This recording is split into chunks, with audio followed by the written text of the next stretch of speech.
Bismillahirrahmanirrahim. Assalamualaikum warahmatullahi wabarakatuh. Di sini saya kembali. Saya Sarah Rahmawati, NIM 1814080055. Nah, kali ini saya akan membahas bab 2 pada mata kuliah metodologi penelitian, yaitu tentang komponen bab 1.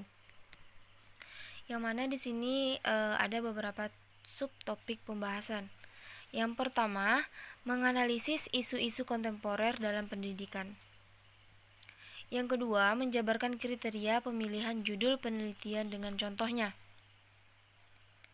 Yang ketiga, menjabarkan dasar-dasar menyusun latar belakang penelitian dari aspek filosofis, yuridis, historis, empiris beserta contohnya. Lalu mengemukakan dengan contoh tahapan penyusunan latar belakang masalah.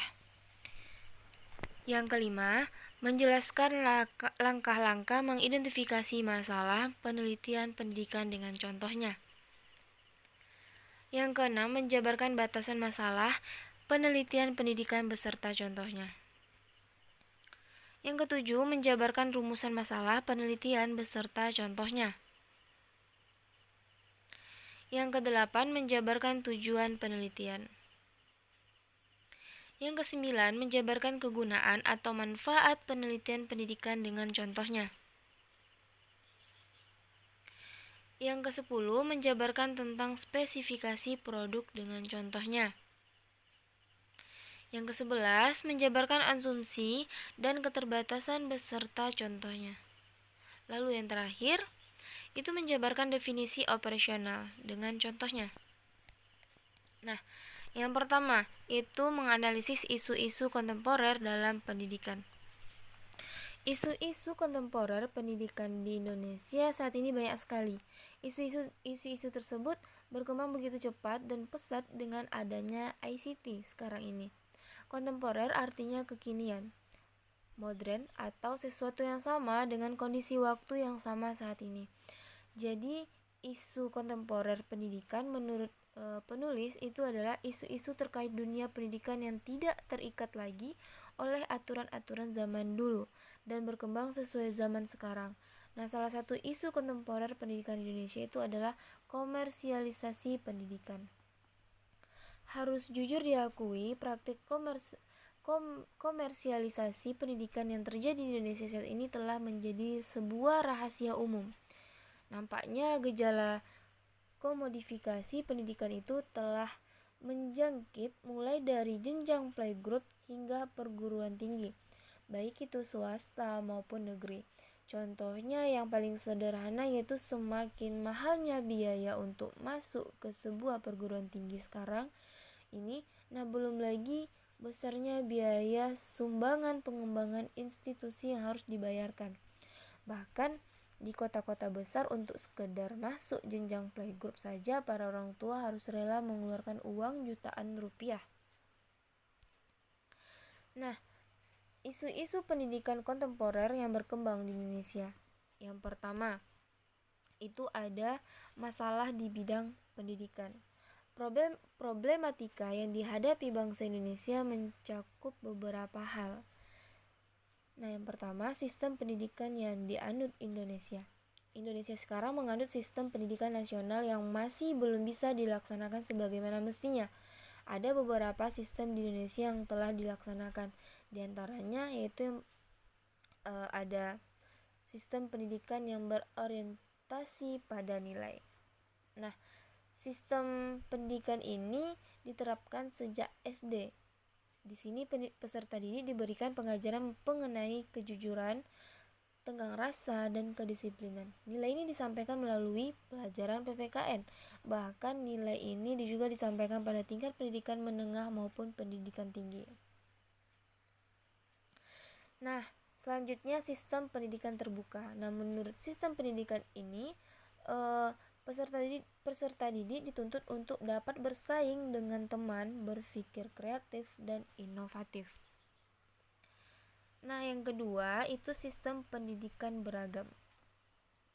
Di Indonesia terdiri dari beberapa suku, bahasa, daerah, dan budaya yang terdiri dari pendidikan formal, non-formal, dan informal. Yaitu yang pertama, sistem pendidikan yang efisien dalam pengolahan waktu. Nah, di dalam kegiatan belajar mengajar, waktu diatur sedemikian rupa agar peserta didik tidak merasa terbebani dengan mata pelajaran yang disampaikan karena waktunya terlalu singkat atau sebaliknya. Lalu yang kedua, sistem pendidikan yang disesuaikan dengan perkembangan zaman. Nah, dalam sistem pendidikan ini, pemerintah harus menyesuaikan kurikulum dengan keadaan saat ini.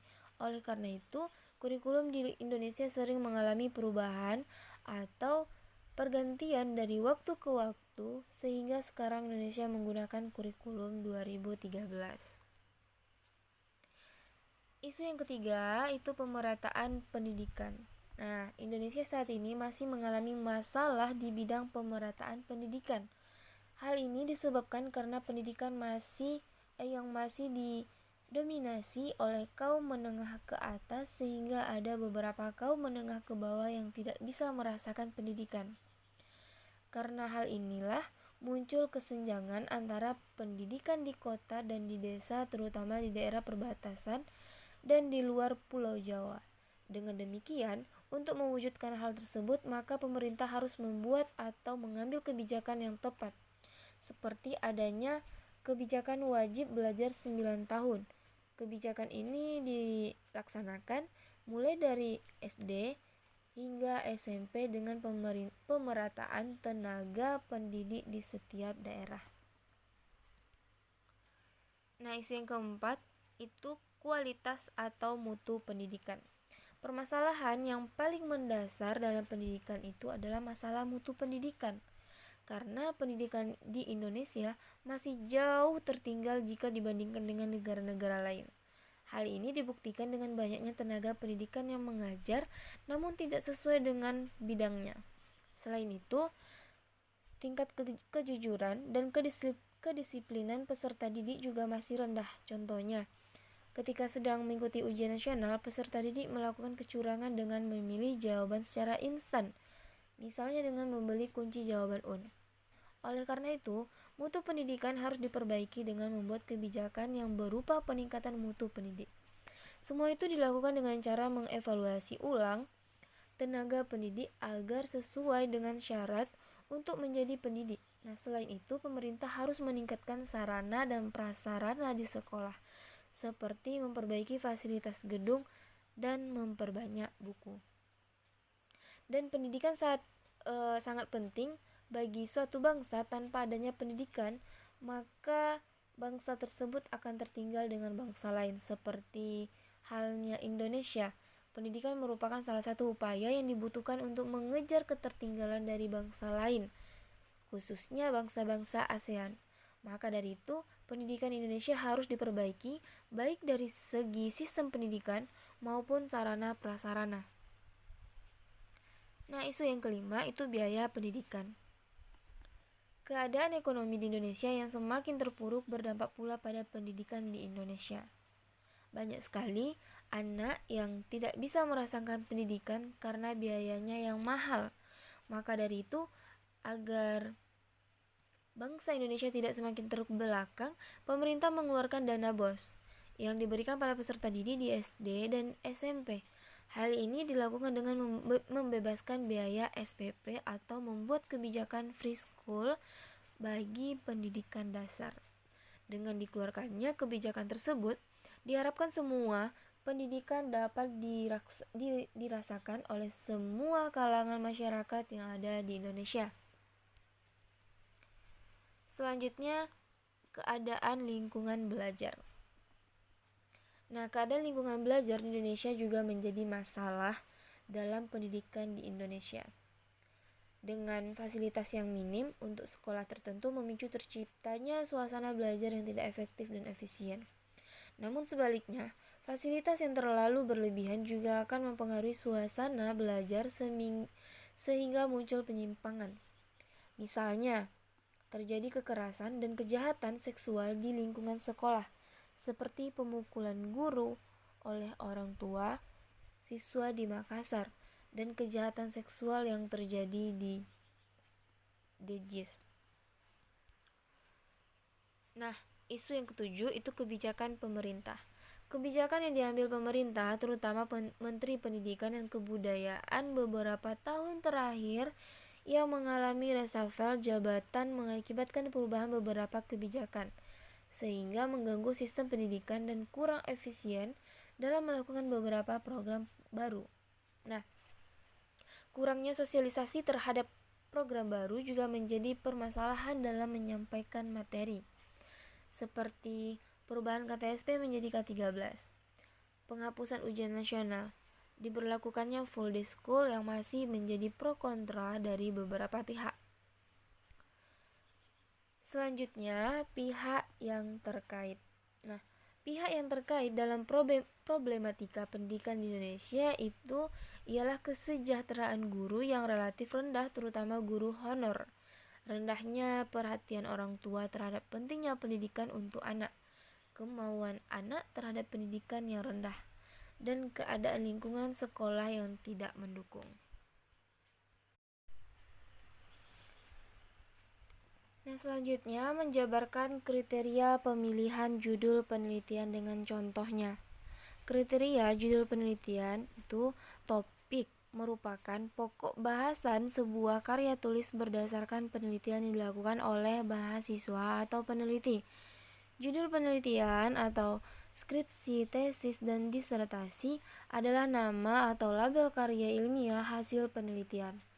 Topik penelitian sebaiknya disiapkan atau ditentukan jauh sebelum pelaksanaan penelitian, karena mahasiswa belum bisa mulai menyiapkan proposal penelitian tanpa ada topik atau judul penelitian. Namun demikian, judul penelitian dapat direvisi atau dimodifikasi selama dalam proses bimbingan penelitian. Nah, kesulitan yang dialami penelitian dalam penelitian itu menceritakan apa yang dipikirkan orang tentang waktu yang lalu, bukan besok. Ini seperti mengendarai mobil dengan menggunakan kaca mobil untuk melihat ke belakang. Kriteria topik atau judul penelitian yang baik antara lain menarik, dapat diteliti, penting, dapat diselesaikan, dan etis. Topik tidak hanya menarik bagi pembaca, tetapi lebih penting lagi bagi peneliti yang akan melakukan penelitian. Topik yang menarik akan memotivasi peneliti untuk tetap semangat sampai penelitian selesai. Topik yang tidak menarik akan merepotkan peneliti. Dapat diteliti artinya topik itu bisa diinvestigasi melalui pengumpulan dan analisis data. Bila ada masalah dengan isu-isu filosofis dan etis, kemungkinan topik itu tidak dapat diteliti. Nah, di sini yang pertama itu menarik minat peneliti. Judul yang menarik dan diminati oleh peneliti akan memberi motivasi tersendiri bagi peneliti untuk melakukan penelitian selanjutnya.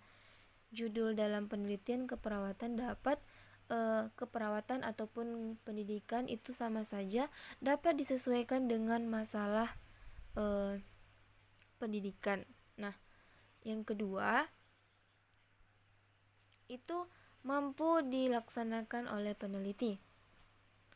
Judul yang mudah dilaksanakan oleh peneliti akan memperlancar dalam proses penelitian sehingga hambatan selama dalam penelitian dapat diatasi dengan mudah. Yang ketiga, mengandung kegunaan praktis dan penting untuk diteliti. Judul seharusnya dapat dimanfaatkan dalam pengembangan ilmu dan hasilnya dapat memberikan manfaat bagi masyarakat. Yang keempat, cukup tersedia data. Nah, judul hendaknya memungkinkan tersedianya data yang dapat memudahkan para peneliti sehingga tidak membebani dalam proses penelitian. Yang kelima, hindari duplikasi dengan judul lain. Judul tidak boleh sama dengan judul lain, namun untuk pengembangan penelitian lain sebaiknya menggunakan judul yang lebih spesifik. Lalu yang keenam, berisi variabel yang akan diteliti. Nah, di sini judul sebaiknya mengandung dua unsur variabel yang akan diteliti, mengingat judul merupakan bagian dari keseluruhan isi penelitian. Nah, yang ketujuh berupa kalimat pernyataan. Judul sebaiknya menggunakan kalimat pernyataan sebab akan lebih mudah untuk dipahami oleh pembaca. Nah, yang terakhir, jelas, singkat, dan tepat. Judul hendaknya mengandung kejelasan isi, singkat, dan tepat terhadap masalah yang akan diteliti. Sifat jelas, singkat, dan tepat akan lebih memudahkan seseorang memahami isi secara keseluruhan apa yang akan diteliti. Nah, selanjutnya itu kriteria judul yang baik. Itu yang pertama, judul harus menarik, provokatif, menantang, dan membuat pembaca penasaran. Menarik bukan hanya untuk pembaca, tapi lebih penting lagi untuk penulis. Nah, yang kedua, judul hendaknya spesifik agar kajiannya fokus dan mendalam. Yang ketiga, judul sebaiknya up to date, aktif dan bertenaga ataupun powerful dengan menggunakan kata-kata kunci. Yang keempat, judul harus menghindari kata-kata tinjauan, analisis, penelitian, studi, dan survei karena akan tumpang tindih dengan judul-judul bab atau yang lain. Misalnya, kata tinjauan digunakan dalam bab 2 atau tinjauan teori. Kata analisis akan digunakan dalam judul bab 4 dan penelitian serta survei sudah merupakan kegiatan yang dilakukan. Lalu kriteria yang kelima, judul menggunakan kata-kata kunci dan menghindari kata atau frasa yang tumpang tindih. Yang keenam, judul bukanlah dalam bentuk kalimat tetapi berupa frasa atau kelompok frasa. Tanda seru, tanda titik, dan tanda tanya tidak diperlukan. Yang ketujuh, kata-kata yang tidak penting dalam judul atau tidak diperlukan seperti yang dan pada harus dihindari untuk membuat judul lebih singkat dan langsung, tetapi tidak mengganggu makna. Nah, yang kedelapan, judul dengan dua kata yang dianggap sinonim atau bermakna sama perlu dihindari. Yang kesembilan, penggunaan kata-kata menyombongkan diri untuk membuat pembaca mempercayai penulis harus dihindari. Yang kesepuluh, penggunaan kata depan yang tepat terutama bagi mahasiswa Indonesia yang menulis skripsi, tesis, dan disertasi dalam bahasa Inggris.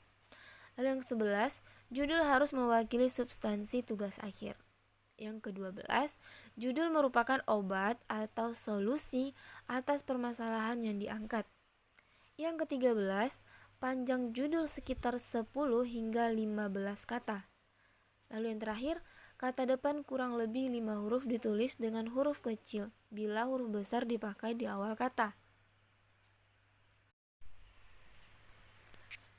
Selanjutnya, menjabarkan dasar-dasar menyusun latar belakang penelitian dari aspek filosofis, yuridis, historis, empiris, beserta contohnya. Latar belakang adalah dasar atau alasan yang mendasari Anda atau teman-teman melakukan penelitian tersebut.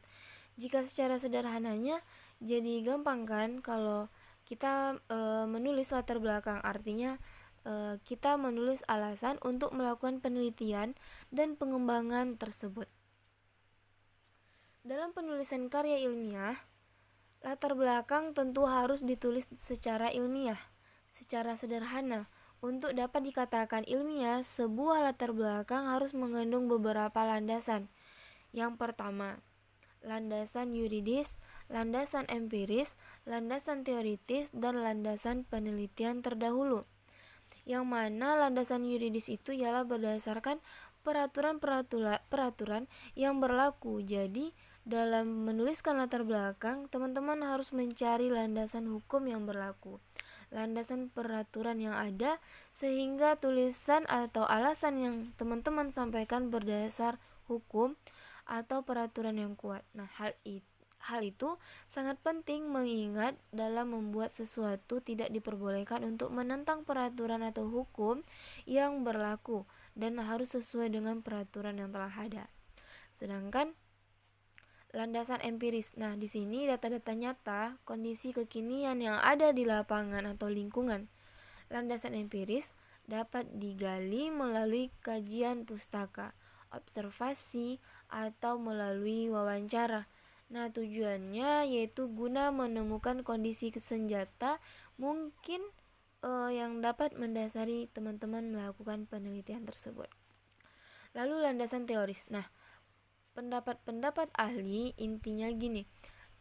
Teman-teman dalam memberikan argumen tentang sesuatu hal harus didasari oleh pengetahuan yang telah ada maupun pendapat ahli. Dengan begitu, maka argumen yang teman-teman sampaikan dalam pembuatan sebuah latar belakang dapat digunakan. Dan landasan teoritis ini dapat berupa pendapat ahli yang ada di buku. Nah, yang terakhir itu landasan penelitian terdahulu. Nah, di sini penelitian itu yang telah ada. Nah, ini digunakan untuk mempertegas alasan teman-teman memilih mengembangkan hal tersebut. Penelitian terdahulu dapat teman-teman dapatkan dari jurnal-jurnal ilmiah.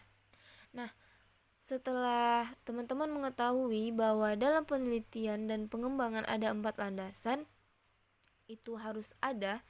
Nah, di sini juga saya jelaskan bahwa bagaimana cara satu langkah-langkah menuliskan latar belakang dalam penelitian. Nah, yang pertama, penelitian dan pengembangan dimulai dengan adanya potensi dan masalah. Nah, di sini potensi itu adalah segala sesuatu yang apabila didaya gunakan akan memberikan nilai tambah. Sebagai contoh, pengguna internet di Indonesia meningkat dengan cepat. Jumlahnya pada tahun 2014 mencapai 89,1 juta pengguna atau meningkat 39,4% dari tahun sebelumnya. Ataupun apabila potensi itu didaya gunakan dalam bidang pendidikan, maka pendidikan dapat menjadi lebih efektif dan efisien. Namun ada masalah, masalah itu adalah terjadi ketimpangan antara kondisi yang diharapkan atau ideal dengan kenyataan. Harapannya potensi internet dapat diimplementasikan dalam bidang pendidikan dan meningkatkan efektivitas pembelajaran. Namun, yang terjadi adalah tidak ada implementasi kemajuan internet dalam bidang pendidikan. Maka dari itu dapat disebut sebagai sebuah masalah. Nah, yang kedua, masalah tersebut perlu untuk dicarikan solusi. Maka dari itu, dalam latar belakang, penulis harus menyajikan solusi. Solusi ini harus dilandasi oleh landasan teoritis.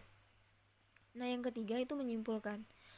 Nah, di sini menyimpulkan latar belakang itu adalah proses untuk menuliskan kesimpulan mengapa teman-teman memilih untuk melakukan penelitian dan pengembangan pada judul tersebut. Nah, selanjutnya mengemukakan dengan contoh tahapan penyusunan latar belakang masalah.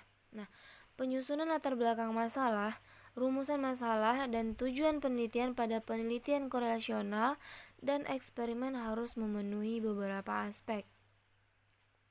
Yang pertama, pada latar belakang masalah. Nah, di sini ada beberapa penjelasannya, yaitu yang pertama, penjelasan atau penegasan secara teoristik didukung oleh teori dan secara realistik didukung oleh fakta dan data. Yang kedua, memuat tentang mengapa dugaan itu dianggap masalah dan mengapa penting untuk diteliti, dan mengapa penting untuk diteliti dan apa dampaknya apabila masalah ini dibiarkan untuk diteliti. Yang ketiga, menguraikan bagaimana masalah tersebut. Uraian masalah berbentuk deduksi. Nah, yang keempat itu variabel-variabel yang akan diteliti secara umum sudah dijabarkan dalam latar belakang masalah. Nah, aspek yang kedua itu pada rumusan masalah. Yang pertama dirumuskan dalam kalimat tanya yang padat dan jelas. Yang kedua, memberikan petunjuk tentang kemungkinan pengumpulan data guna menjawab pertanyaan dalam rumusan masalah tersebut. Lalu aspek yang ketiga pada tujuan penelitian. Di sini ada dua. Yang pertama, tujuan penelitian dirumuskan dalam kalimat pernyataan. Lalu yang kedua itu tujuan penelitian harus konsisten dan sejalan dengan masalah. Nah, selanjutnya menjelaskan langkah-langkah mengidentifikasi masalah penelitian pendidikan dengan contohnya. Identifikasi masalah adalah langkah yang sangat penting dalam proses penelitian. Menemukan dan mengidentifikasi masalah yang tepat sangat penting dalam proses untuk meneliti dan menyelesaikan masalah tersebut. Identifikasi masalah ini pada dasarnya adalah langkah selanjutnya setelah seorang peneliti memilih suatu fenomena yang akan diteliti.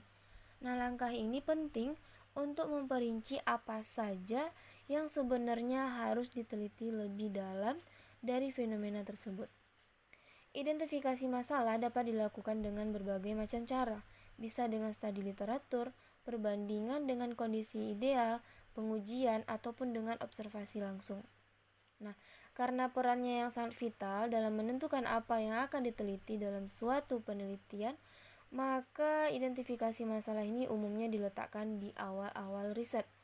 Identifikasi masalah yang kurang tepat dapat membuat penelitian tersebut berkurang validitasnya atau bahkan tidak relevan terhadap masalah yang diselesaikan. Nah, secara umum, identifikasi masalah merupakan bagian dari proses penelitian yang dapat dipahami sebagai suatu upaya untuk mendefinisikan masalah yang ada dan membuat permasalahan tersebut dapat diukur dan diuji. Mudahnya, identifikasi masalah itu adalah proses untuk menentukan apa saja yang menjadi bagian inti dari sebuah penelitian. Nah, secara umum, identifikasi masalah terdiri dari 3 langkah. Langkah yang pertama, menemukan dan masalah yang ada atau problem. Nah, langkah yang pertama ini identifikasi proses paling penting dan yang pertama harus dilakukan dalam identifikasi masalah. Nah, ini adalah untuk menentukan apakah terdapat masalah di suatu lokasi atau fenomena. Jika ternyata terdapat suatu permasalahan, langkah selanjutnya adalah menemukan sebuah masalah yang ada. Nah, yang kedua itu mengidentifikasi sumber permasalahan atau root cause. Nah, pada langkah ini, setelah mengetahui apa-apa saja yang menjadi masalah di suatu lokasi, teman-teman perlu untuk mengidentifikasi sumber permasalahannya. Tahapan ini berguna untuk menentukan apa-apa saja yang menjadi akar masalah dari masalah yang sudah teman-teman temukan. Terkadang kan suatu permasalahan bukanlah permasalahan yang akarnya. Contohnya, masalah kemiskinan di suatu lokasi. Ternyata kemiskinan tersebut tidak berdiri sendiri, tetapi didukung oleh beberapa faktor. Faktor-faktor yang bisa saja mempengaruhi kemiskinan itu adalah aksesibilitas transportasi, ketersediaan lapangan kerja, dan tingkat pendidikan masyarakat setempat. Nah, langkah yang ketiga itu menciptakan kalimat isu atau kalimat permasalahan yang menjelaskan permasalahan yang sudah diidentifikasi. Nah, tahapan terakhir ini dari identifikasi masalah ini adalah untuk menciptakan kalimat isu. Setelah teman-teman menentukan masalah apa saja yang ada di suatu masalah beserta akar masalahnya, teman-teman harus merangkainya menjadi kalimat identifikasi permasalahan yang runut atau sering disebut sebagai kalimat isu. Nah, secara umum terdapat 3 indikator kalimat isu yang baik, yaitu spesifik, objektif, dan jelas. Intinya adalah kalimat isu tersebut harus mudah dipahami oleh semua orang, bahkan orang-orang yang tidak mengerti permasalahan tersebut. Selain itu, kalimat isu juga harus memiliki dasar analisis yang kuat. Nah, di sini dasar analisis yang kuat itu maksudnya ialah basis riset dan data yang cukup agar peneliti dapat mengklaim bahwa kalimat isu tersebut valid. Nah, hal ini seharusnya sudah diselesaikan pada 2 tahap sebelumnya, yaitu tahap menemukan masalah dan tahap identifikasi akar masalah. Kalimat isu yang tepat dapat meningkatkan pemahaman pendengar dan pembaca mengenai masalah apa yang sedang atau seharusnya diselesaikan. Nah, hal ini sangat penting terutama jika teman-teman bekerja sebagai konsultan atau pembuat kebijakan yang mempengaruhi hajat hidup orang banyak. Nah, selanjutnya, mengapa identifikasi masalah tersebut penting? Identifikasi masalah sangat penting karena tidak semua permasalahan mudah untuk diselesaikan.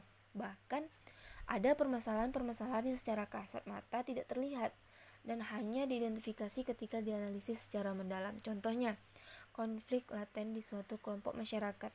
Nah, oleh karena itu, sebelum melakukan apapun, sangat penting untuk mengidentifikasi masalah-masalah apa saja yang ada pada daerah tersebut. Setelah itu, harus diidentifikasi pula sumber-sumber permasalahan dan bagaimana kira-kira hubungannya dengan teori-teori yang sudah ada. Nah, identifikasi masalah yang tepat sangat penting sebagai maksudnya itu sebagai batu loncatan umum untuk langkah-langkah penyelesaian masalah yang lainnya. Nah, jika masalah yang diidentifikasi sudah tidak tepat, maka tentu saja analisis dan penelitian yang dilakukan adalah kurang tepat.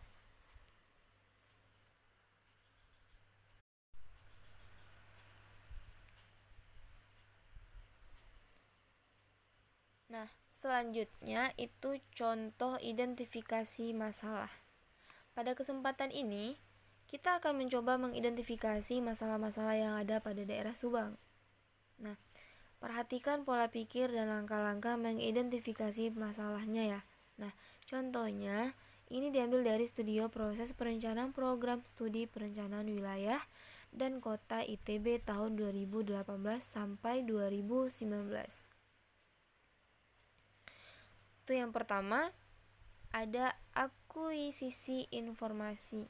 Langkah pertama yang dilakukan adalah akuisisi informasi untuk menentukan apa saja permasalahan yang ada pada Subang. Nah, di sini tim studio menggunakan studi terdahulu, dokumen perencanaan, dokumen pemerintahan atau RKPD, Lakip dan sebagainya, serta media populer dan media sosial untuk memetakan masalah apa saja yang ada di Subang.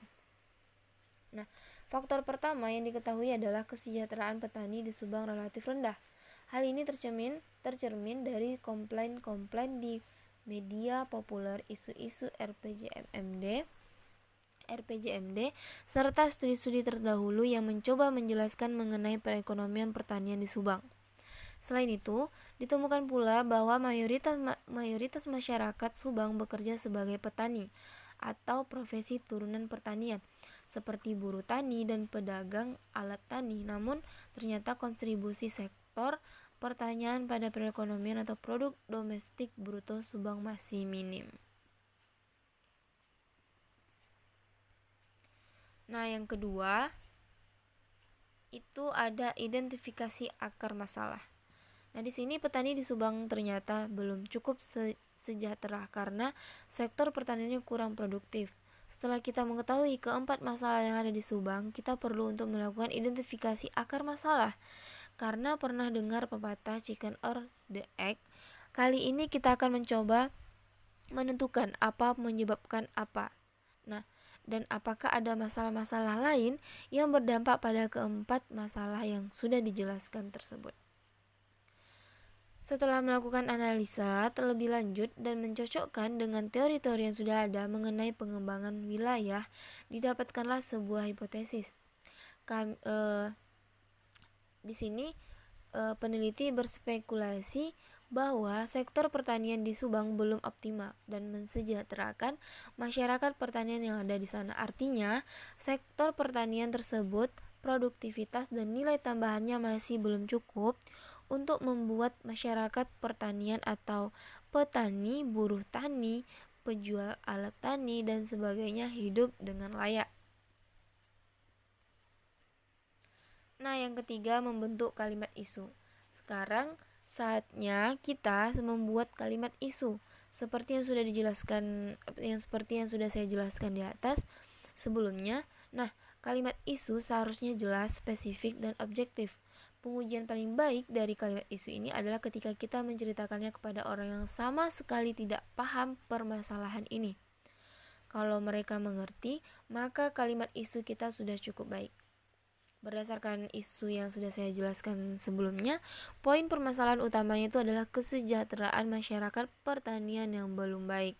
Hal ini disebabkan oleh sektor pertanian yang belum optimal dalam mensejahterakan mereka. Nah, belum optimalnya sektor pertanian ini dibagi lagi menjadi beberapa bagian, yaitu rantai pasok yang melibatkan tengkulak, kelembagaannya yang kurang, edukasinya yang kurang, serta infrastrukturnya yang kurang. Oleh karena itu, kalimat permasalahan utama yang dapat digunakan untuk mendeskripsikan masalah ini adalah belum optimalnya sektor pertanian dan mensejahterakan masyarakat pertanian Kabupaten Subang. Nah, sudah cukup jelas bukan apa yang belum optimal dan apa dampaknya serta terhadap siapa dampaknya. Nah, apakah kalimat permasalahan ini dapat berdiri sendiri? Tentu saja bisa, namun kalian atau teman-teman tetap harus memberikan konteks. Nah, selanjutnya menjabarkan batasan masalah penelitian pendidikan beserta contohnya. Batasan masalah merupakan salah satu elemen dalam kerangka penulisan penelitian. Sering pula muncul di proposal penelitian. Ketika teman-teman menulis proposal dengan tema yang luas, teman-teman perlu membuatnya lebih fokus. Fokus penelitian bisa ditunjukkan di batasan masalah. Nah, secara intuitif sebenarnya kita bisa memahami definisinya. Dari istilahnya saja sudah memberikan kejelasan. Meskipun mungkin baru sedikit, batasan itu artinya lingkup, sedangkan masalah di sini tentunya saja masalah penelitian. Pengertian yang bisa kita deskripsikan di sini adalah ruang lingkup penelitian. Ruang lingkup melingkupi koridor isu yang spesifik. Sebelum beranjak lebih jauh, kita perlu melihat istilah lain dalam bahasa Inggris. Bagaimanapun istilah dalam bahasa Indonesia diadopsi dari bahasa ilmiah yang digunakan di dunia, yaitu bahasa Inggris. Dalam proposal penelitian, bahasa Inggris kita mengenal istilah scope, artinya ruang lingkup. Selain itu juga ada istilah limitation atau batasan. Biasanya kita juga terjemahkan menjadi limitasi. Keduanya berarti batasan. Untuk memahami lebih lanjut, kita perlu mengetahui tujuan ditulisnya batasan masalah di proposal atau laporan penelitian. Tujuannya itu adalah untuk menunjukkan ruang lingkup penelitian. Secara lebih spesifik, fokus penelitian.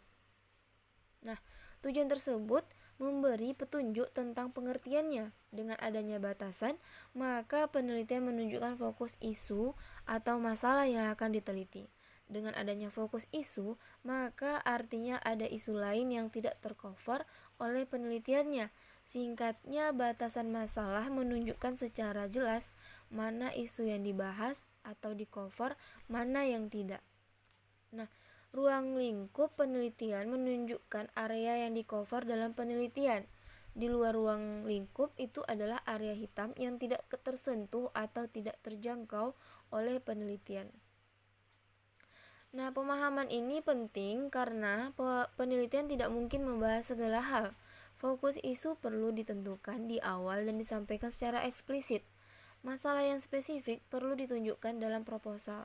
Tidak masalah teman-teman menggunakan pengertian batasan ini sebagai scope atau limitation. Poin pentingnya adalah teman-teman menunjukkan apa yang di-cover dan apa yang di luar jangkauan proposal teman-teman. Dengan demikian, teman-teman memberi tahu batasannya.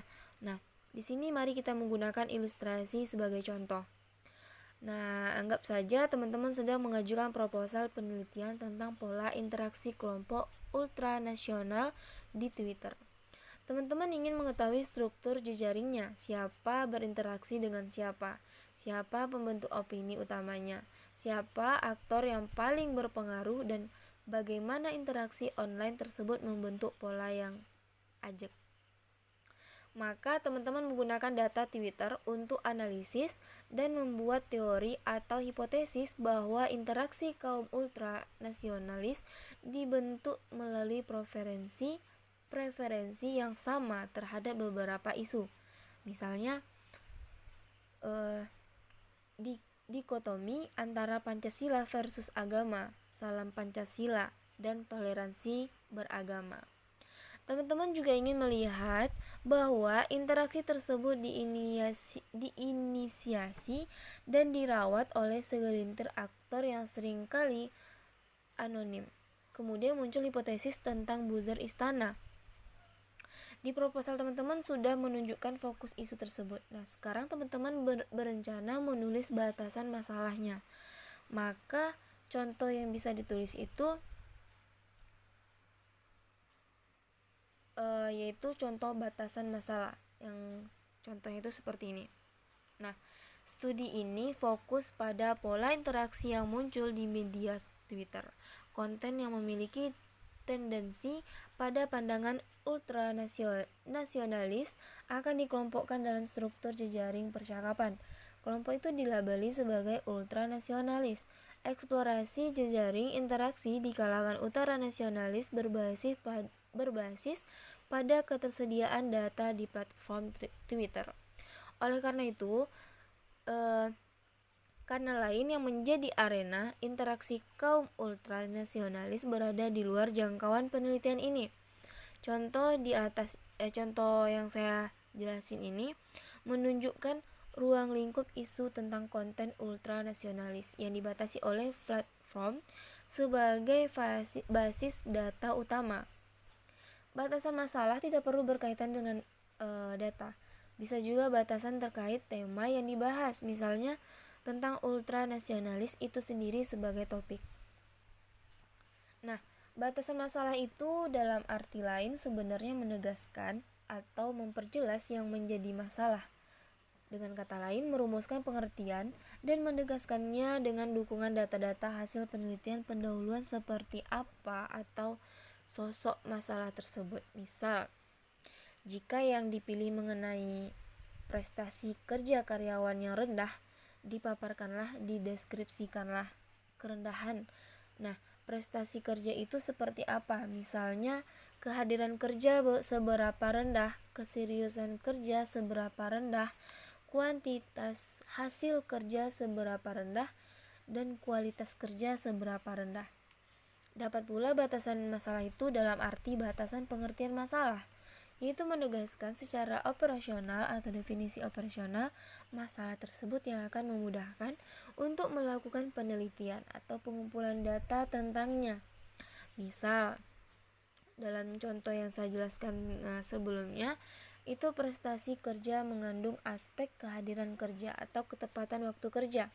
Nah, keseriusan atau kesungguhan kerja atau benar-benar melakukan kegiatan kerja ataukah malas-malasan dan buang-buang waktu, banyak menganggur, kuantitas hasil kerja atau banyaknya karya yang dihasilkan berbanding waktu yang tersedia, dan kualitas hasil kerja ataupun kerapihan, kecermatan, dan sebagainya dari hasil karya. Nah, dari sini pilihan makna yang mana yang akan diikuti sebenarnya tidak masalah. Idealnya yang pertama itu membatasi atau memilih satu atau dua masalah yang akan diteliti, ataupun pilih salah satu atau dua dari yang sudah diidentifikasi. Yang kedua, menegaskan pengertiannya. Yang ketiga, memaparkan data-data yang memberikan gambaran lebih rinci mengenai sosoknya, seperti dalam contoh yang saya jelasin tersebut.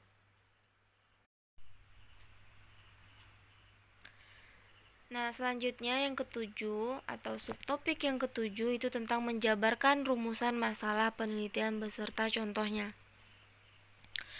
Rumusan masalah adalah pertanyaan penelitian yang umumnya disusun dalam bentuk kalimat tanya. Pertanyaan-pertanyaan tersebut akan menjadi arah kemana sebenarnya penelitian akan dibawa dan apa saja sebenarnya yang ingin dikaji atau dicari tahu oleh si peneliti. Nah, masalah yang dipilih harus researchable atau dalam arti masalah tersebut dapat diselidiki. Masalah perlu dirumuskan secara jelas karena dengan perumusan yang jelas, peneliti diharapkan dapat mengetahui variabel-variabel apa yang akan diukur dan apakah ada alat-alat ukur yang sesuai untuk mencapai tujuan penelitian.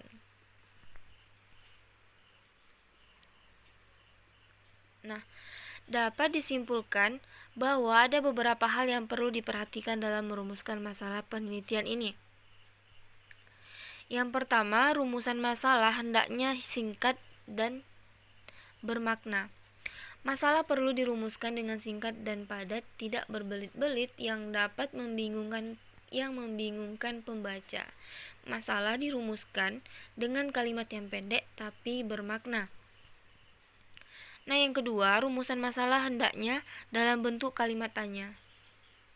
Masalah akan lebih tepat apabila dirumuskan dalam bentuk kalimat pertanyaan, bukan kalimat pernyataan. Nah, yang ketiga, rumusan masalah hendaknya jelas dan konkret. Maksudnya itu, rumusan masalah yang jelas dan konkret akan memungkinkan peneliti secara eksplisit dapat menjawab pertanyaan-pertanyaan. Apa yang akan diselidiki, siapa yang akan diselidiki, mengapa diselidiki, bagaimana pelaksanaannya, dan bagaimana melakukannya, dan apa tujuan yang diharapkan. Selanjutnya, masalah hendaknya dirumuskan secara operasional. Nah, di sini maksudnya sifat operasional itu dari rumusan masalah akan dapat memungkinkan peneliti memahami variabel-variabel dan sub-sub variabel yang ada dalam penelitian dan bagaimana mengukurnya. Nah, yang kelima itu rumusan masalah hendaknya mampu memberi petunjuk tenang memungkinkannya pengumpulan data di lapangan. Nah, maksudnya itu untuk menjawab pertanyaan yang terkandung dalam masalah penelitian tersebut. Nah, yang terakhir itu perumusan masalah haruslah dibatasi lingkupnya. Nah, di sini maksudnya itu sehingga memungkinkan penarikan simpulan yang tegas. Kalau disertai rumusan masalah yang bersifat umum, hendaknya disertai penjabaran-penjabaran yang spesifik dan operasional. Nah, contoh rumusan masalah contohnya itu pada rumusan masalah itu saya beri contoh tentang laporan study tour. Karya wisata atau yang sering disebut dengan study tour memang bukan hanya sekedar jalan-jalan untuk berwisata dan bersenang-senang saja. Nah, di dalam kegiatan itu nantinya peserta didik akan diajak untuk mengenal jauh lebih dekat mengenai daerah yang dikunjungi. Peserta didik nantinya akan dikenalkan secara langsung mengenai geografis, kultur, serta budaya yang tengah berkembang. Dengan adanya study tour ini akan menjadikan peserta didik mengetahui bagaimana kultur dari sosial yang hidup di tengah-tengah masyarakat.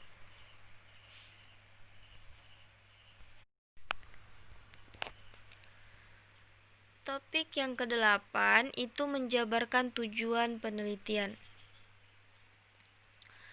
Penelitian merupakan suatu sarana pokok dalam pengembangan ilmu pengetahuan maupun teknologi. Nah, hal ini disebabkan karena penelitian ditujukan untuk mengungkapkan kebenaran secara sistematis, metodologis, dan konsisten. Melalui proses penelitian tersebut, diadakan analisa dan konstruksi terhadap data yang telah dikumpulkan dan diolah. Oleh karena penelitian ilmiah merupakan sarana pengembangan bagi ilmu pengetahuan, maka metode penelitian ilmiah yang diterapkan senantiasa disesuaikan dengan ilmu pengetahuan yang menjadi induknya. Oleh karena itu, menurut Suerjo Jono Sukanto, merupakan suatu yang lazim jika terdapat sedikit perbedaan antara satu metode dengan metode lainnya. Namun, hal ini tidak berarti terdapat perbedaan yang utuh antara satu metode penelitian yang dikembangkan satu disiplin ilmu dengan metode penelitian yang dikembangkan. Itu perbedaan dari yang saya jelaskan tadi itu karena masing-masing ilmu pengetahuan memiliki identitas masing-masing. Misalnya, metode penelitian dalam ilmu psikologi tidak selalu dapat dipaksakan terhadap penelitian-penelitian yuridis normatif karena Kedua bidang ilmu ini atau psikologi dan hukum masing-masing memiliki karakter khusus. Psikologi meneliti masalah kejiwaan manusia, sedangkan ilmu hukum kebanyakan meneliti tentang hukum yang mengatur tingkah laku manusia. Nah, secara umum, tujuan sebuah penelitian itu adalah untuk mencari atau menemukan kebenaran ataupun pengetahuan yang benar. Dalam uraian yang lebih rinci, Satjipoto Rohadjo menjabarkan pandangan saintis tentang tujuan penelitian dengan mengemukakan bahwa suatu penelitian memiliki tujuan-tujuan. Yang pertama itu mendapatkan pengetahuan tentang suatu gejala sehingga dapat merumuskan masalah secara tepat. Yang kedua, memperoleh pengetahuan yang lebih mendalam tentang suatu gejala sehingga dapat merumuskan hipotesa. Yang ketiga, untuk menggambarkan secara lengkap karakteristik atau ciri-ciri dari suatu keadaan, perilaku individu, dan perilaku kelompok. Yang keempat, mendapatkan keterangan tentang frekuensi suatu peristiwa. Lalu yang kelima, memperoleh data mengenai hubungan antara satu gejala dengan gejala lain. Yang keenam, menguji hipotesa yang berisikan hubungan sebab akibat atau untuk sebuah penelitian yang didasarkan pada sebuah hipotesa. Nah, Sunaryati Hartono menjelaskan 5 tujuan penelitian. Itu yang pertama, menggambarkan secara jelas dan cermat hal-hal yang dipersoalkan. Yang kedua, menerangkan kondisi-kondisi yang mendasari peristiwa. Yang ketiga, menyusun teori. Artinya, mencari dan merumuskan dalil-dalil hukum atau hukum-hukum ataupun kausalitas mengenai hubungan antara kondisi yang satu dan kondisi yang lain, atau hubungan antara peristiwa dengan peristiwa yang lain. Yang keempat, membuat prediksi atau ramalan, estimasi dan proyek peristiwa-peristiwa yang akan terjadi ataupun gejala-gejala yang akan timbul. Yang kelima, itu melakukan pengendalian atau pengarahan, yaitu melakukan tindakan-tindakan guna mengendalikan atau mengarahkan peristiwa-peristiwa ataupun gejala-gejala tertentu ke arah yang dikehendaki. Nah, kelima tujuan ini sesuai dengan ucapan Auguste Comte bahwa ilmu sesungguhnya mempunyai tugas praktis. Karena katanya savoir prévoir ini ataupun prévoir pour prévenir ini ataupun disebut dengan mengetahui kita dapat meramalkan, dan arena kita dapat, dan karena kita dapat meramalkan, kita dapat mencegah bahaya. Berdasarkan pandangan ini, Sunaryati Hartono berpandangan bahwa sebuah penelitian tidak berhenti pada perumusan teori saja, akan tetapi harus mengembangkan prediksi berdasarkan teori yang sudah dirumuskan.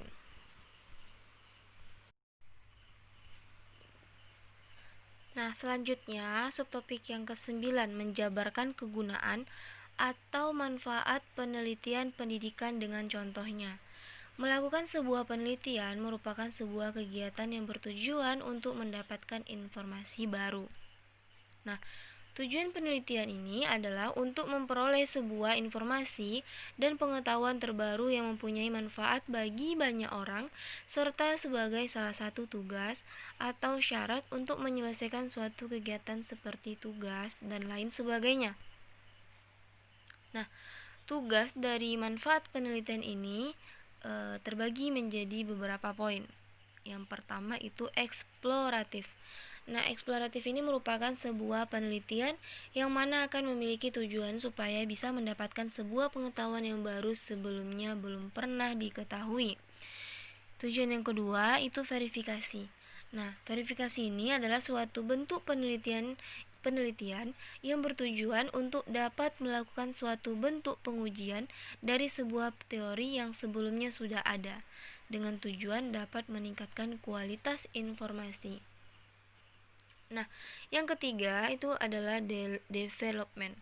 Development ini adalah bentuk dari suatu penelitian yang memiliki tujuan supaya dapat untuk mengembangkan suatu penelitian yang telah ada.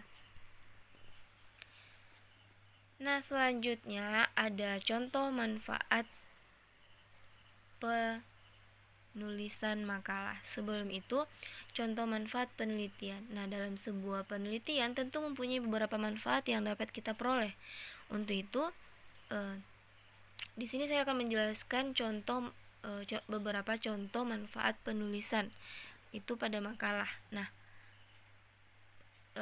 manfaat pada penulisan makalah ini yang pertama sebagai bentuk referensi kebijakan kepada Kementerian Pendidikan Indonesia untuk menciptakan dan membuat sistem pendidikan yang bersifat kondisional dan terbaru dalam pembentukan generasi emas di tengah perbatasan. Yang kedua, sebagai sarana referensi bagi seluruh pihak yang ikut bernaung di bawah dunia pendidikan untuk ikut menciptakan dan juga menerapkan sistem pendidikan kombinasi Indonesia sebagai salah satu bentuk sistem pendidikan yang berbentuk aplikatif dan juga efektif bagi pendidikan di wilayah perbatasan. Nah, manfaat yang ketiga itu sebagai bentuk sumber dan sebagai bahan masukan kepada para penulis lain untuk ikut menggali dan juga melakukan percobaan ataupun eksperimen mengenai tentang sistem pendidikan di dalam proses pembelajaran negara Indonesia. Nah, manfaat yang keempat sebagai sarana bahan pertimbangan untuk badan pemerintah yang akan mengembangkan dan meningkatkan persisteman pendidikan berkarakter. Nah, contoh manfaat penelitian skripsi. Pada contoh manfaat penelitian skripsi itu sebagai syarat menyelesaikan studi S1 sebagai bentuk pengabdian mahasiswa tingkat akhir dan menguji kualitas diri mereka sebagai motivasi untuk dapat menyelesaikan tugas seberat apapun bentuknya, memberi referensi kepada adik tingkat yang akan sampai pada tahap penyusunan skripsi di tahun yang akan datang. Lalu, sebagai dokumentasi atas apa yang telah diteliti dan sebagai sarana pengucapan terima kasih kepada semua pihak yang memiliki peran tersendiri dalam menyelesaikan perkuliahan. Nah, selanjutnya contoh manfaat penelitian karya tulis ilmiah. Nah, manfaatnya itu bisa memberikan inovasi yang baru mengenai topik yang diangkat. Terus, memanfaatkan berbagai teknologi informasi, alat dan apapun di sekitar untuk menciptakan sebuah proyek atau apapun itu yang bermanfaat. Lalu memberikan berbagai pengetahuan yang lebih kepada pembaca hasil tulisan secara luas tentang manfaat dari topik yang kita angkat. Dan karena karya tulis ilmiah ini memiliki banyak jenisnya, maka dengan ini sangat banyak manfaat yang dapat kita peroleh dari penulisan ini. Nah, selanjutnya itu contoh manfaat penelitian dalam proposal. Yaitu yang pertama meningkatkan bentuk kreativitas dan bentuk kepedulian terhadap lingkungan dunia terhadap proposal apa yang disusun. Misalnya, proposal untuk mengadakan kerjasama, pengajuan dana untuk mengadakan suatu kegiatan, dan lain sebagainya. Yang kedua, membuat pihak yang akan menjadi tujuan dari proposal mudah memahami tujuan dari pihak yang memberi proposal. Yang ketiga, itu mengembangkan kegiatan bersosialisasi dan belajar untuk membuat susunan tulisan yang cukup layak dipublikasikan. Manfaat yang keempat itu topik yang dibahas menentukan kualitas dan peminat dari proposal yang kita susun.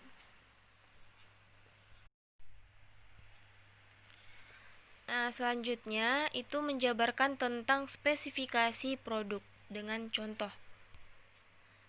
Spesifikasi produk mungkin bukan bagian yang paling menarik dalam menarik pelanggan, namun teman-teman perlu memperhatikannya jika ingin bekerja sama dengan reseller karena mereka biasanya meminta nomor SKU dan UPC dalam format Excel. Spesifikasi apa saja yang harus ada dalam rincian produk. Nah, di sini ada 13 spesifikasi yang harus dimasukkan dalam rincian produk tersebut. Yang pertama, itu nama produk. Sebaiknya nama yang digunakan untuk produk sederhana namun dapat menggambarkan jati diri produk tersebut. Yang kedua itu nomor SKU. Nah, maksudnya itu Stock Keeping Unit. Itu artinya adalah kode unik yang diberikan kepada setiap item barang baik yang dibeli maupun dijual oleh perusahaan. Nah, yang ketiga deskripsi produk. Sebuah deskripsi yang lebih mendalam tentang produk sangat diperlukan agar pelanggan dapat mengetahui dengan jelas terkait produk tersebut. Yang keempat itu brand atau merek. Nah, ini merupakan nama produk utama. Sebagai contoh, Procter & Gamble atau Tide merupakan sebuah brand atau merek dengan banyak variannya, yaitu Tide Clean Breezy, Tidy Lever dan Breezy dan lain-lainnya. Nah, yang kelima itu warna. Warna ini merupakan spesifikasi produk yang diperlukan agar orang-orang yang di gudang atau toko dapat dengan mudah mengidentifikasi produk dari bentuk fisiknya. Semakin banyak informasi yang mereka miliki, semakin cepat mereka dapat bekerja. Nah, yang keenam itu ada bahan. Ada beberapa alasan mengapa informasi mengenai jenis bahan sangat diperlukan. Hampir mirip dengan warna, bahan akan membantu orang-orang di gudang atau toko mengidentifikasi produk secara fisik dengan lebih cepat. Selain itu, karena adanya standar pengiriman, terutama jika melakukan pengiriman melalui angkutan atau internasional, maka perlakuan mereka terhadap barang tersebut akan berbeda. Nah, yang ketujuh itu ada dimensi atau tanpa kemasan. Bagi teman-teman yang terbiasa menjual produk yang berkemasan, hal berbeda akan kamu temui jika bekerja dengan pengecer online seperti Amazon, karena mereka lebih mengutamakan informasi terkait produk agar pelanggan tertarik dengan produk tersebut. Nah, yang kedelapan itu dimensi atau dengan kemasan. Teman-teman perlu mempertimbang kemasan produk.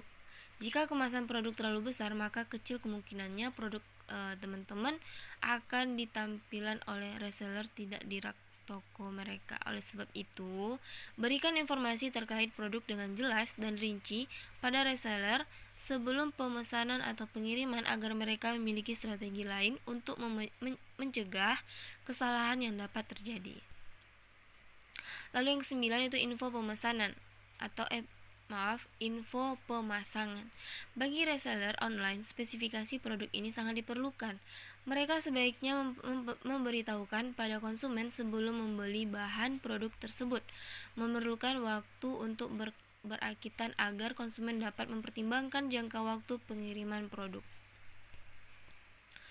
Nah, selanjutnya biaya. Nah, ini merupakan harga di mana reseller membayar produk yang dibeli dari teman-teman. Sebaiknya teman-teman membuat beberapa lembar SKU pada Microsoft Excel untuk berbagai jenis pelanggan seperti distributor, pengecer pada berbagai situs dan lain-lainnya, karena biaya untuk setiap jenis pelanggan akan berbeda. Nah, yang ke-11 itu ada MSRP atau Manufacturer Suggested Retail Price. Nah, ini adalah artinya harga produk yang sudah teman-teman tetapkan dan harus diikuti oleh penjual atau reseller jika ingin menjual produk teman-teman kepada konsumen lainnya. Nah, jika teman-teman mengharuskan reseller untuk menjual produk sesuai dengan harga MSRP, maka produk teman-teman akan cukup terkenal. Nah, yang ke-12 itu negara asal. Secara hukum, hal ini sangat diperlukan untuk mengetahui di mana produk teman-teman terdaftar atau diproduksi. Selain itu, jika teman-teman mengekspor produk ke negara-negara lain, mereka harus tahu negara asal produk tersebut, karena hal ini berkaitan dengan pajak. Nah, yang terakhir itu ada HS, kode klasifikasi atau Harmonized Commodity Description and Coding System, lebih dikenal sebagai Harmonizing System atau HS. Itu adalah standar internasional atas sistem penamaan dan penomoran yang digunakan untuk pengklasifikasi produk perdagangan dan turunannya yang dikelola oleh World Custom Organization atau WCO. Teman-teman perlu mempelajari hal ini jika ingin menjual produk dalam skala internasional. Baik, selanjutnya kita ke subtopik yang ke-11, itu menjabarkan asumsi dan keterbatasan beserta contohnya. Nah, yang pertama, asumsi pengembangan. Dalam penelitian ini, media pembelajaran berbasis pendekatan saintifik dikembangkan dengan adanya beberapa asumsi. Yaitu yang pertama, menurut Bloom, yang dikutip dari Muhammad Rohman, bahwa tujuan pembelajaran dapat terlihat dari bentuk perilaku yang ditampilkan siswa dalam 3 domain, yaitu domain kognitif, afektif, dan psikomotor. Nah, yang kedua, komputer teknologi research. Ini menyatakan bahwa orang hanya mampu mengingat 20% dari yang dilihat dan 30% dari yang didengar. Tetapi orang dapat mengingat 50% dari yang dilihat dan didengar dan 80% dari yang dilihat, didengar, dan dilakukan sekaligus. Dengan menggunakan multimedia dapat menyajikan informasi yang sekaligus dilihat, didengar, dan dilakukan, sehingga multimedia sangatlah efektif untuk menjadi alat yang lengkap dalam proses pembelajaran. Nah, yang ketiga, dengan menggunakan multimedia pada pembelajaran, peserta didik dapat mempelajari materi ajar berupa teks, gambar, chart, suara, video, dan sebagainya yang dikemas dalam PowerPoint. Nah, yang kedua itu ada keterbatasan pengembangan. Dalam pengembangan media pembelajaran berbasis pendekatan saintifik ini terdapat beberapa keterbatasan. Nah, antara lain yang pertama itu penelitian yang dilakukan hanya terbatas untuk subtema daur air. Pada penelitian ini, pengembangan media pembelajaran hanya terbatas pada pengembangan multimedia. Memerlukan waktu yang lebih lama untuk membuat multimedia dalam pembelajaran daripada hanya membuat media gambar. Lalu dengan keterbatasan waktu yang tersedia, menyebabkan pengembangan media pembelajaran tidak dapat dilakukan secara optimal. Selanjutnya, ketersediaan media pembelajaran elektronik seperti komputer dan LCD yang mendukung pemanfaatan multimedia dalam pembelajaran masih terbatas. Nah, selanjutnya itu ada spesifik produk yang dihasilkan. Produk yang dihasilkan dari penelitian ini merupakan media pembelajaran yang berbasis komputer dengan menggunakan pendekatan saintifik, yaitu mengamati, menanya, menalar, mencoba, dan membentuk jejaring.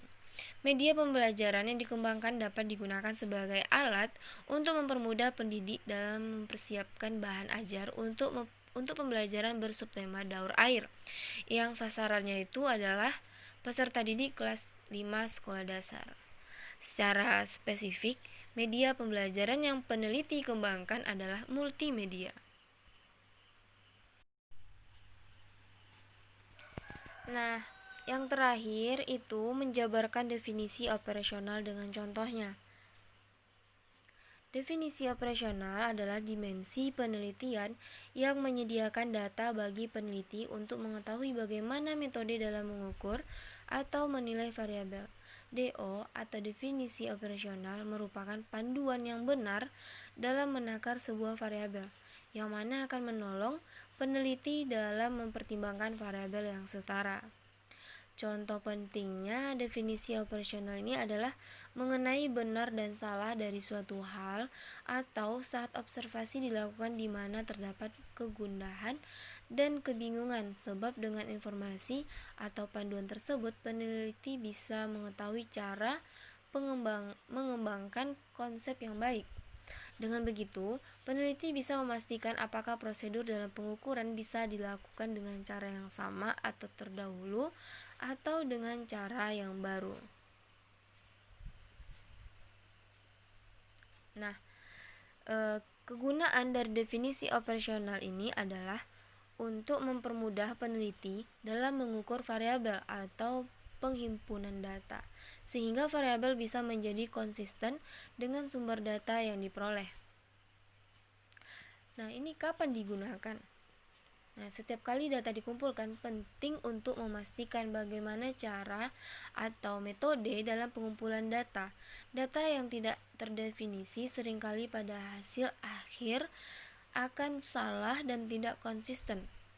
Memang mudah ketika mempercayakan bahwa setiap orang yang mengumpulkan data paham dengan tugas yang mereka emban. Akan tetapi, setiap orang mempunyai asumsi dan cara pandang yang berbeda. Hal tersebutlah yang akan mempengaruhi pengumpulan data. Hal yang paling bisa dilakukan untuk memperoleh data yang bagus adalah dan konsisten adalah dengan definisi operasional yang detail, rinci, dan terhindar dari bias dan ambiguitas. Nah, contoh cara membuat definisi operasional. Opsi cara pertama yaitu ada identifikasi karakteristik. Yang kedua, tentukan alat atau instrumen pengukur. Yang ketiga, jelaskan metode pengujian. Yang keempat, sebutkan kriteria keputusan. Yang kelima, dokumentasi definisi operasional. Lalu, yang keenam, uji definisi operasional. Nah, selanjutnya itu ada opsi cara kedua. Yang pertama, pastikan apa saja variabel yang diteliti. Di sini di mana peneliti akan menentukan kegunaan dari setiap variabel dan klasifikasinya. Bisa menjadi merupakan variabel luar, variabel terikat maupun variabel bebas. Yang kedua, temukan arti konseptual yang akurat mengenai setiap variabel. Nah, ini bisa dicari pada penelitian terdahulu, buku maupun kamus, atau bisa memformulasikannya secara mandiri namun harus berlandaskan sumber-sumber terkait dan pengalaman yang ada di kepustakaan. Nah, yang ketiga, kenali apa yang bisa dilaksanakan ketika peneliti sedang mengukur variabel. Perlu diketahui, dalam melaksanakan pengukuran terdapat berbagai macam metode yang bisa dilakukan. Dapat dengan observasi, komparasi, bertanya, dan sebagainya. Nah, yang keempat, itu tentukan metode yang paling baik untuk dilaksanakan ketika mendeskripsikan atau menggambarkan variabel. Dalam penentuan metodenya, harus jelas sumbernya dan detail. Contohnya, apakah metode menggunakan cara yang sudah ada, misal wawancara, atau menggunakan cara baru. Dalam pengukuran terdapat 4 tingkat, yakni nominal, ordinal, interval, serta rasio. Bisa dilihat di skala pengukuran. Nah, catatlah dalam rupa tabel. Bisa juga menggunakan narasi. Seringkali penggunaan tabel dilakukan pada laporan skripsi, sementara narasi digunakan pada publikasi ilmiah. Nah, selanjutnya jenis dan contoh definisi operasional. Yang pertama itu ada definisi operasional A. Merupakan alur satu yang bisa dibuat berlandaskan dengan operasi yang akan dilaksanakan. Nah, ini mengakibatkan adanya indikasi pada variabel yang akan didefinisikan akan bisa terjadi. Dengan memakai prosedur yang telah ditetapkan peneliti, maka indikasi atau gejala akan bisa terrealisasikan atau terjadi. Contoh, pertentangan. Nah, bisa didefinisikan sebagai adanya dua kubu yang berseberangan, yang setiap kubu memiliki visi dan misi yang sama, namun hanya terdapat satu kubu yang bisa meraihnya. Yang kedua, itu ada definisi operasional B. Merupakan alur 2 yang bisa dibuat dengan landasan sebuah objek yang didefinisikan bisa dioperasionalisasikan dengan baik. Maksudnya, apa yang dilaksanakan atau apa yang terkandung dalam sifat-sifatnya. Nah, ini untuk lebih paham, contohnya itu orang rajin. Nah, di sini bisa didefinisikan dengan individu yang bisa konsisten dengan apa yang telah ditetapkan atau tujuan dan bisa melaksanakan segala tugas yang dibebankannya. Nah, yang terakhir itu definisi operasional C, merupakan alur 3 yang bisa dibuat berlandaskan dengan apa yang nampak pada objek atau indikasi apa yang akan terlihat pada objek. Maksudnya itu adalah apa yang menjadi inti dari sifat statisnya. Contoh, orang rajin bisa didefinisikan sebagai individu yang memiliki sikap disiplin yang baik, suka bekerja, selalu berusaha giat, dan memiliki sikap yang patuh. Nah, mungkin sekian yang dapat saya jelaskan. Jika ada salah kata dalam penyampaian saya mohon maaf. Saya sudahi. Wabillahi taufik wal hidayah. Wassalamualaikum warahmatullahi wabarakatuh.